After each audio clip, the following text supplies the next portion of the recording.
2023년 7월 7일 성경 묵상을 시작합니다. 본문은 베드로후서 1장 19절. 또 우리에게 더 확실한 예언이 있어 어두운 데 비치는 등불과 같으니 날이 새어 샛별이 너희 마음에 떠오르기까지 너희가 이것을 주의하는 것이 가하니라. 오늘은 영적 전쟁을 승리하고 세상을 밥으로 이용하려면 이라는 주제로 같이 은혜를 나누겠습니다. 우리에게 더 확실한 예언이 있어 어두운 데 비치는 등불과 같으니 이것은 어두움이 올 때에, 밤이 올 때에 네가 불로 날뛰면 구렁텅이에 빠져서 죽는다. 함정에 빠져서 죽는다. 그렇지 않습니까? 우리가 가는 길에는 수십 길 더 되는 그런 언덕이 없는 데가 어디 있습니까? 다 있습니다. 또 깊은 물이 없는 데가 어디 있습니까? 이런데 깜깜한 밤에 불로 발자국만 떼놓고 가면은 물에 빠져 죽는 수도 있고 언덕에 떨어져서 깨어지는 수도 있습니다. 그러면은 이 밤이 올 때에 어떻게 해야 되느냐? 예언이 있어 어두운 데 비치는 등불과 같으니 잠언 6장 23절에는 대저 명령은 등불이요 법은 빛이요 훈계의 책망은 곧 생명의 길이라고 하시고 시편 119편 105절에는 주의 말씀은 내 발의 등이요 내 길의 빛이니이다 라고 했습니다. 어두운 데 비치는 등불과 같다. 어두운 데는 빛 대신 하나님을 대적하는 세상을 의미합니다. 흑암에 행하던 백성이 큰 빛을 보고 사망의 그늘진 땅에 거하던 자에게 빛이 비치도다. 이사야 9장 2절.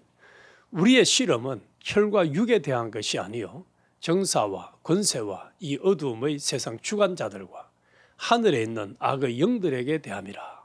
에베소 6장 12절.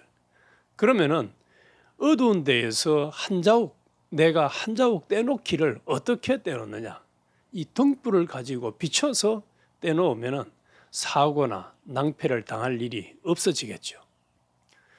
더 확실한 예언의 말씀, 신구약 66권 전체 하나님의 성경 말씀이 있으니까 이 어두움이 올수록 이 성경 말씀 가지고 우리가 일보 한 자국씩 내디뎌 놔야 뒤에 후회가 없고 실수가 없습니다.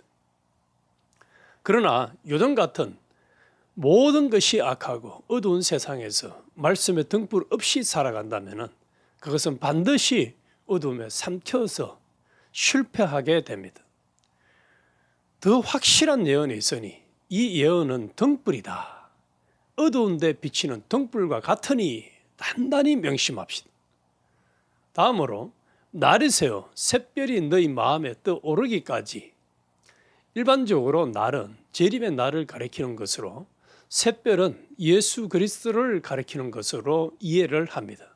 그래서 날이 새어 샛별이 떠오르기까지는 그리스도의 재림의 날까지를 의미한다고 보는 견해가 있습니다.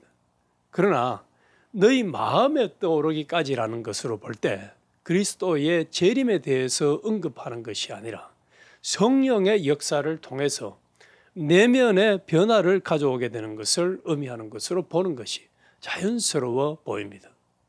너희가 이것을 주의하는 것이 가아니라 해서 주의하는 것은 경계하거나 유의하고 예의주시하며 경각심을 가지고 살피는 것이 좋다는 말씀입니다. 그러니까 이제 종합 정리를 해보면 어두운 세상살이에서 네가 죽고 사는 것이 결정되는 세상이다. 발걸음을 잘못 떼어 놓으면 죽고 망하고 실패하게 되지 않습니까?